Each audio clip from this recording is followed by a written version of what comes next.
Change వస్తున్నా. ప్రసాదం తీసుకుంటారా? పాయసం ఉంటే మీకు ఇష్టం కదా. ఓ నీకు తెలియదు కదా, నాకు ఈ మధ్య తీపి బొత్తిగా పడట్లేదు భవాని.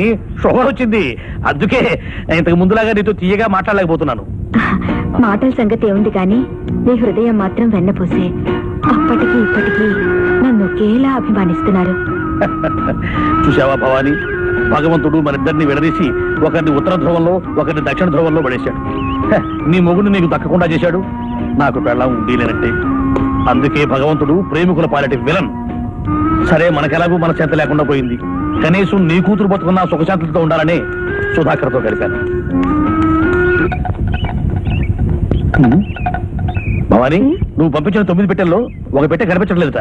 కుమార్ అక్కడ గొడవ చూస్తుందట, ఇంట్లో మర్చిపోయింది. చూడు, 9 పెట్టెలు కార్లో పెట్టినట్టే గుర్తు నాకు. పోనీ ఇంట్లో చూడు ఒకసారి. ఉండి చూస్తాను.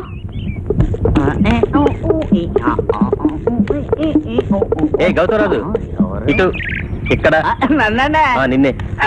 ఏంటండి? ఏమైంది? ఆ పెట్టి దొరికిందా? ఎక్కడ దొరుకుతుందండి? ఎవడో సందు చూసి లేపేసి ఉంటాడండి.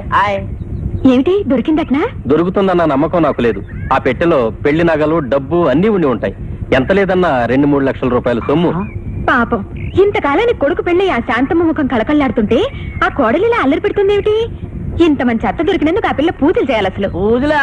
సరేలే, సొంత తల్లులకే దిక్కులేదు, ఇంకా అత్తలకు కూడా నా సోకు. నేను వెళ్ళొస్తానండి.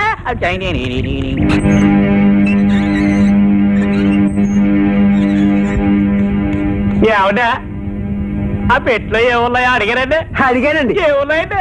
చేద్దామను, నా తద్దినానికి కావాల్సిన సరుకులు లిస్టు ఉన్నాయి అందులో. అసలు ఆ పెట్టే మన ఇంటికి వచ్చి ఉండదని నాకు అనిపిస్తుంది. వస్తే ఇక్కడే ఉండాలి కదా. ఇక్కడే ఉండాలని ఏముంది? మీ గదిలో కూడా ఉండొచ్చుగా.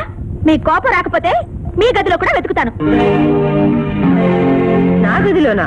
వెళ్ళి వెతుక్కో తల్లి, నాకెందుకు కోపం? అక్కడ నీకు దొరికేది నీ పెట్టి కాదు, నీ మొగుడు చిన్నప్పుడు బనియన్లు, అండర్వేర్. ఓల్డెన్ ఇదేనా అమ్మా? పొద్దు నుంచి పోయిందో పోయిందో అని తెగ వాయించేస్తున్నావు.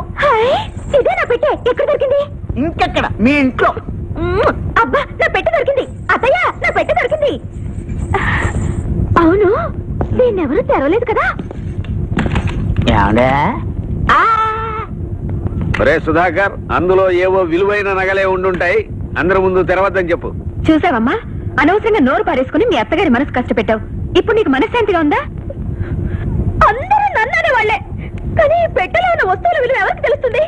ఇవి నాకు ప్రాణం కంటే ఎక్కువ, మీకే తెలుస్తుందిగా.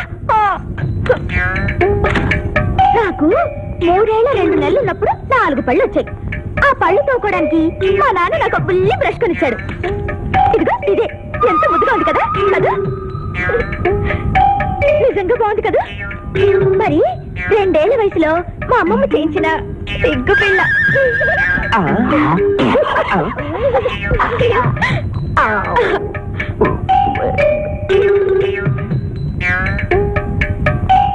నిజం చెప్పండి, నేను విలువ ఎవరైనా కట్టగలరా? సుధాకర్ బావా, మా ఇంటి పెరట్లో మామిడి చెట్టు ఉందని చెప్పానే, గుర్తుందా? లేకే ఉంది. డకోటా అంకుల్ ఒకసారి మా ఇంటికి వచ్చి చిటారు కొమ్మరున్న మామిడి పండుని ఒకే దెబ్బతో కొట్టగలవా అని పందెం కట్టాడు. రాయి తీసుకుని విసిరేసరికి మామిడి పండు దబ్బేళ్ళు పడిపోయింది. ఇదిగో ఆ రాయి, చూసారా ఎంత బాగుందా? దేవుడు, సెమీ క్రాక్ అనుకున్నాను, కాదు డబుల్ క్రాక్.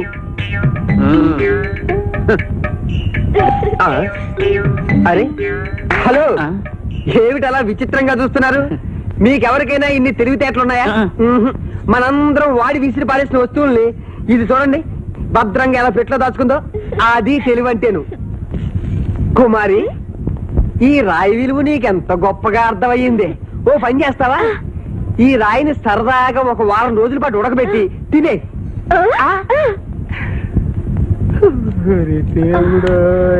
ఏమన్నా ఇది నిజంగానే